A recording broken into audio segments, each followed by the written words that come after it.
آپ کے بارے میں لکھا گیا ہے کہ 15 سال تک روزانہ رات کو ایک ٹانگ کھڑی کر کر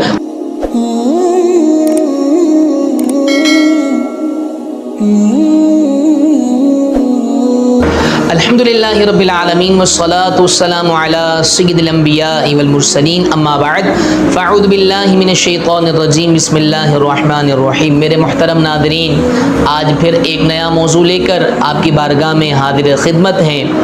آج کا جو موضوع ہے غوث پاک رضی اللہ تعالی عنہ کا مقام، مرتبہ، غوث پاک رضی اللہ تعالی عنہ کی عبادت، ریاضت، کیسے اللہ تبارک و تعالی نے یہ مقام و مرتبہ عطا فرمایا ہے، انشاءاللہ وہ سننے کی سعادت حاصل کریں گے۔ سب سے پہلے گفتگو کا آغاز ایک حدیث مبارکہ سے کرتے ہیں۔ یاد رکھیں، نبوت کا دروازہ بند ہو گیا ہے۔ نبی پاک نے فرمایا ترمذی شریف کی حدیث مبارکہ، لا نبی بعدی، میرے بعد کوئی نبی نہیں ہوگا۔ ہاں، نبوت کا دروازہ اگرچہ بند ہو گیا ہے لیکن ولایت کا دروازہ بند نہیں ہوا۔ ولایت کیسے مل سکتی ہے؟ اللہ کے پیارے حبیب صلی اللہ تعالی علیہ وسلم نے ارشاد فرمایا، حدیث قدسی ہے۔ حدیث قدسی کا مطلب کیا ہوتا ہے؟ حدیث قدسی کا مطلب یہ ہوتا ہے کہ اللہ تبارک و تعالی کا فرمان ہو اور نبی پاک کی زبان سے ہو تو اس کو حدیث قدسی کہا جاتا ہے۔ اللہ کے پیارے حبیب صلی اللہ تعالی علیہ وسلم نے ارشاد فرمایا کہ بندہ فرائض و واجبات کی ادائیگی کے ساتھ ساتھ نوافل کی کثرت کرتا رہتا ہے، نوافل کو زیادہ سے زیادہ پڑھتا رہتا ہے، یعنی صبح و شام رات ہر وقت اللہ کے نوافل کی کثرت کرتا رہتا ہے، سجدے کی کثرت کرتا رہتا ہے، عبادات کی کثرت کرتا رہتا ہے، تو اس کا مقام و مرتبہ کیا ہوتا ہے؟ کیا اجر دیا جاتا ہے؟ کس مرتبے پر فائز کیا جاتا ہے؟ اللہ کے پیارے حبیب صلی اللہ تعالی علیہ وسلم نے ارشاد فرمایا کہ جب وہ نوافل کی کثرت کرتا رہتا ہے تو اللہ تبارک و تعالی اسے اپنا محبوب بنا لیتا ہے، اپنا برگزیدہ بندہ بنا لیتا ہے، اپنا مقرب ترین بندوں میں شامل فرما لیتا ہے۔ اور پھر اللہ کے پیارے حبیب نے کیا فرمایا کہ رب فرماتا ہے کہ پھر میں اس کی زبان بن جاتا ہوں، پھر میں اس کے ہاتھ بن جاتا ہوں، پھر میں اس کے پیر بن جاتا ہوں، یعنی بولتا وہ ہے، قدرت اللہ کی شامل حال ہوتی ہے، پکڑتا وہ ہے لیکن قدرت اللہ کی شامل حال ہوتی ہے، چلتا وہ ہے لیکن قدرت اللہ کی شامل حال ہوتی ہے۔ جب بھی بولے گا حق بولے گا، سچ بولے گا، جب بھی پکڑے گا اچھا کام ہی کرے گا ہاتھ سے، جب بھی قدم چلائے گا تو گناہ کی طرف نہیں اٹھائے گا۔ کیوں؟ کیونکہ اس نے اللہ کا قرب پا لیا ہے، اللہ کے محبوبین میں شامل ہو گیا ہے۔ اور پھر اللہ کے پیارے حبیب صلی اللہ علیہ وسلم نے ارشاد فرمایا کہ جب ایسا بندہ کہ جس کو اللہ اپنا محبوب بنا لیتا ہے، جب وہ کسی بات پر قسم کھا لے تو اللہ تبارک و تعالی اس کی قسم کو پورا فرما دیا کرتا ہے۔ تو میرے محترم ناظرین، پتہ یہ چلا کہ نوافل کی کثرت کے ساتھ ساتھ اللہ تبارک و تعالی کی عبادت کی کثرت کے ساتھ ساتھ اللہ تبارک و تعالی اسے کیا ہے؟ اپنا دوست بنا لیتا ہے، ولیوں میں شامل کر لیتا ہے، محبوب بندوں میں شامل کر لیتا ہے، جس کے حوالے سے اللہ قرآن میں فرماتا ہے الا ان اولیاء اللہ لا خوف علیہم ولا هم یحزنون، کہ خبردار بے شک جو اللہ کے دوست ہوتے ہیں، اللہ کے نیک بندے ہوتے ہیں، ان کو کوئی خوف نہیں ہوتا، کوئی غم نہیں ہوتا۔ تو ان محبوبین میں سے ایک محبوب بندہ وہ بغداد کا رہنے والا ہے، قطب الاقطاب ہے، وہ شہنشاہ ہے، اور وہ شہنشاہ بغداد ہے، وہ تمام اولیاء اللہ کے سردار ہیں۔ جی ہاں، وہ جو حضرت علی کے خاندان میں سے ہیں، میری مراد شیخ عبد القادر جیلانی قدس سرہ الربانی، کہ جن کا آج مقام و مرتبہ ہم آپ کے سامنے عرض کرنے لگے ہیں۔ جی ہاں، اللہ تبارک و تعالی ہی کیا ہے؟ بندوں کے دلوں میں محبت داخل فرماتا ہے۔ جسے اللہ اپنا محبوب بنا لیتا ہے تو پھر جبرائیل کو بلاتا ہے اور کہتا ہے کہ اے جبرائیل، میں فلاں سے محبت کرتا ہوں، تو بھی اس سے محبت کر۔ اور پھر جبریل کو حکم دیتا ہے کہ حاملین عرش کو یہ پیغام پہنچا دو کہ اللہ بھی اس سے محبت کرتا ہے اور میں بھی اس سے محبت کرتا ہوں، اے ملائکہ تم بھی اس سے محبت کرو۔ اور پھر ان اسٹیپ کے بعد اللہ محبت کرتا ہے، جبرائیل محبت کرتا ہے، جبرائیل کے بعد ملائکہ محبت کرتے ہیں، اور اس کے بعد حکم دیا جاتا ہے کہ جاؤ اس بندے کی محبت کو لوگوں کے دلوں میں نافذ کر دو، لوگوں کے دلوں میں محبت کو اجاگر کر دو۔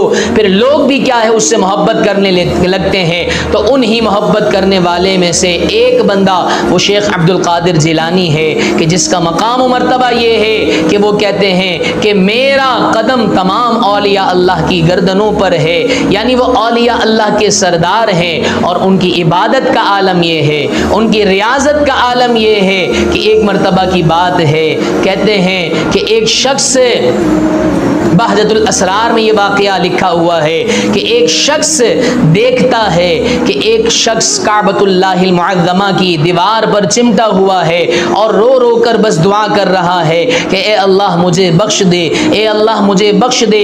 رب تبارک و تعالیٰ کے حضور کیا ہے، وہ دعا میں مصروف، تو وہ کوئی اور نہیں بلکہ وہ قطب الاقطاب شہنشاہ بغداد حضور غوث اعظم علیہ رحمت اللہ الاکرم تھے، کہ جو کیا ہے اللہ تبارک و تعالیٰ کے حضور گریہ بازاری کر رہے تھے اور اللہ کی عبادت میں مصروف تھے۔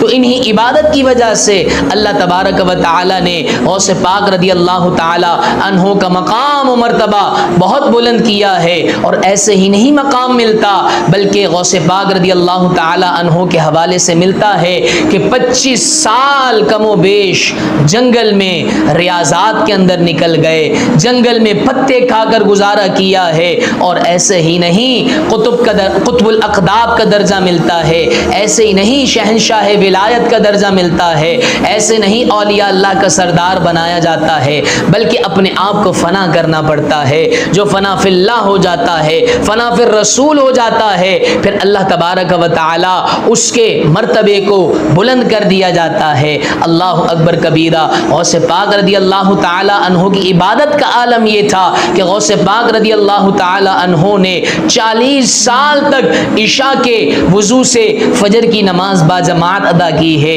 آج غوث پاک رضی اللہ تعالی عنہ کے محبت کا دم بھرنے والا، غوث پاک رضی اللہ تعالی عنہ سے عشق کرنے والا، غوث پاک کی قصیدے گانے والا، لیکن اس کا عالم یہ ہے کہ نمازوں کی پابندی نہیں کرتا۔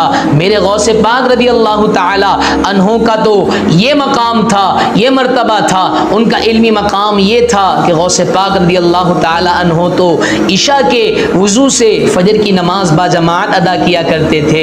جی ہاں، غوث پاک رضی اللہ تعالی عنہ کس قدر قرآن سے محبت کرتے تھے کہ آپ کے بارے میں لکھا گیا ہے کہ 15 سال تک روزانہ رات کو ایک ٹانگ کھڑی کر کر قرآن پاک کی تلاوت میں مصروف رہا کرتے، 25 سال تک روزانہ رات کو نوافل کے اندر قرآن پاک کا ختم کر لیا کرتے تھے۔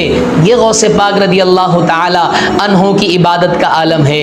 فقط یہ نہیں کہ غوث پاک رضی اللہ تعالی عنہ کی قصیدے گائے، ان کے نام کی 11ویں سجائی، 11ویں کھائی اور چلے گئے، نمازیں نہ پڑھی، نہیں، بلکہ غوث پاک رضی اللہ تعالی عنہ کی عبادت کو دیکھیں، کیسا مقام ملا ہے، عبادت کی وجہ سے ملا ہے، ریاضت کی وجہ سے ملا ہے۔ قرآن پاک کی کثرت کیا کرتے تھے، رات کو نوافل کی کثرت کیا کرتے تھے۔ تو یاد رکھیں میرے محترم ناظرین، ولایت کا دروازہ بند نہیں ہوا۔ آج بھی اگر کوئی شخص چاہتا ہے اللہ کا ولی بننا تو وہ بھی کیا ہے، وہ ولایت کا مرتبہ پا سکتا ہے، لیکن کیسے؟ عبادات کے ذریعے، رب کے آگے اپنے آپ کو فنا کرنے کے ذریعے، تمام احکامات خداوندی کو بجا لانے کے ذریعے، فرائض و واجبات و نوافل کی کثرت کے ذریعے۔ جی ہاں، آج بھی کیا ہے، مقام ولایت پر فائز ہو سکتا ہے۔ رات کو نوافل کے اندر قرآن پاک کا ختم کر لیا کرتے تھے۔ یہ غوث پاک رضی اللہ تعالی عنہ کی عبادت کا عالم ہے۔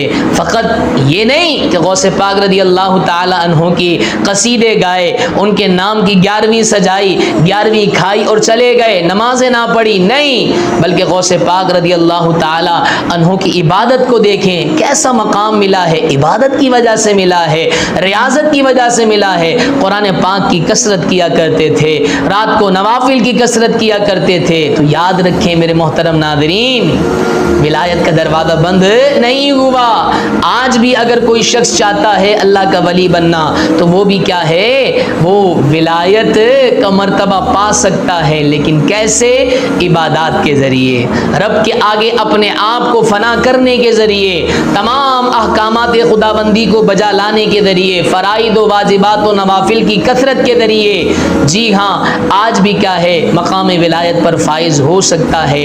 اللہ کریم سے دعا ہے اللہ تبارک و تعالی غوث پاک رضی اللہ تعالی عنہ کے مرتبے کو بلند و بالا فرمائے اور ان کی عبادت سے ہمیں بھی کچھ سیکھنے کی توفیق عطا فرمائے. اللہ کریم سے دعا ہے اللہ تبارک و تعالی ہمیں غوث پاک رضی اللہ تعالی عنہ کی عبادت کا حصہ کچھ ہمیں بھی عطا فرمائے, ہمیں بھی قرآن پاک کی تلاوت کثرت سے کرنے کی توفیق عطا فرمائے. آمین بجاہ نبی الامین صلی اللہ تعالی علیہ وسلم.